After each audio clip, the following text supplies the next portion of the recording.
At age 30, I thought life was going in the right direction. I was married to my dream woman. We were starting a family. We just moved into our dream home. Life was great. Careers were taking off. Things were awesome. And 2 short weeks after our son was brought into the world, I was diagnosed with stage 4 melanoma and given simply 6 weeks to live. So the doctor came into the room. I'll never forget it. And his dad and I were so confused. And he just kept talking to us about options. And this is, definitely cancer. And he even started to talk about survival rates. And it was just like a dream. When I was diagnosed, they found an 18-pound tumor in my abdomen. It led to a 6-week diagnosis. They didn't think I'd make it much longer than that. We had to rush me into a Hail Mary surgery. All odds were stacked against us. Treatment options were extremely limited, and it really was going to take a miracle to get through those coming weeks.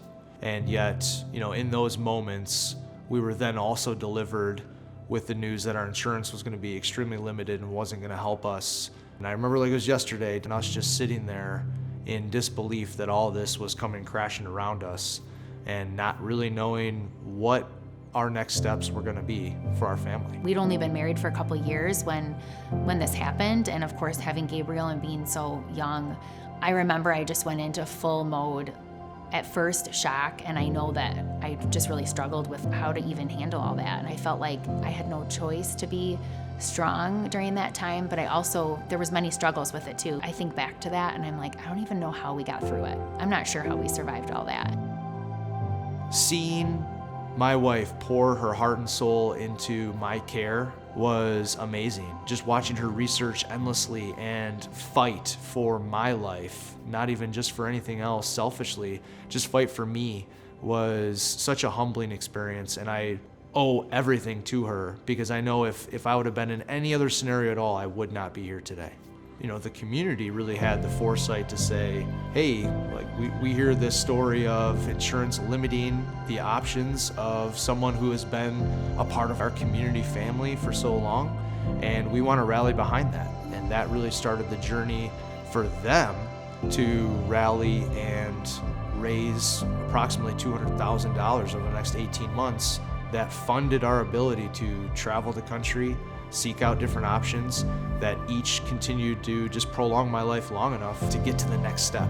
I remember there was a moment that the first treatment started to work for him, and we were in Florida, and we had all flown down there for his first scan after this immunotherapy that he had gotten, which that was the doctor that had told us, Mark, I really think we can cure you. And I remember walking in there, and this is gonna make me cry.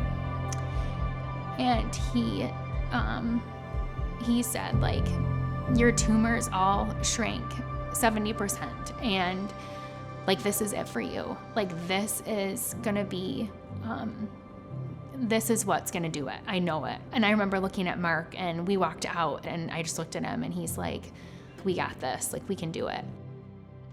Without the community support and the fundraising efforts and everything else, I know that I would not be here. And even now talking about it, I get goosebumps all over again. It was the foundation for my positive spirit throughout. We're looking back on that journey, 5 years cancer-free. We never had to worry about how are we going to afford something, because it was always there. I know, especially in the cancer community, every single person and every single family is faced with that concern. It was very evident that the community had funded my life, and I wanted to see if I could tap into that and help pay it forward now that I was given the gift of life. So I'll never forget, Mark came home one day and he's like, I think I want to do something different. I feel like with my life, with how I was so close to dying and how much help we had, I think that I should try to do something to help other people. And I remember being like, okay, this sounds good, but what are you talking about? What kind of an idea is this? And so he came up with the name Fund a Life, and there was a little bit of that name had been used when people had fundraised and helped us. And so it was kind of a spin-off of that. So he then decided, I want to do this full time. And I remember he came home from work and he's like, I want to do it. And I was like, okay, well, this is crazy. We have 3 kids now, and this doesn't seem like maybe such a good idea. And so from there, as he talked about it more and started to get more ideas, I knew that it was something that he was supposed to be doing.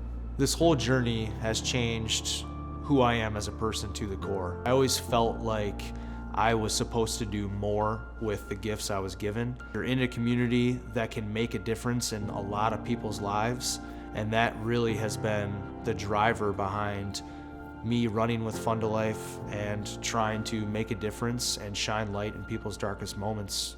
The mission is to give people hope in their darkest moments and help them fight through all those hopeless times so they can defy the odds and go on to have a second chance at life as well. It's not about the money, it's about the hope that the money represents in their life.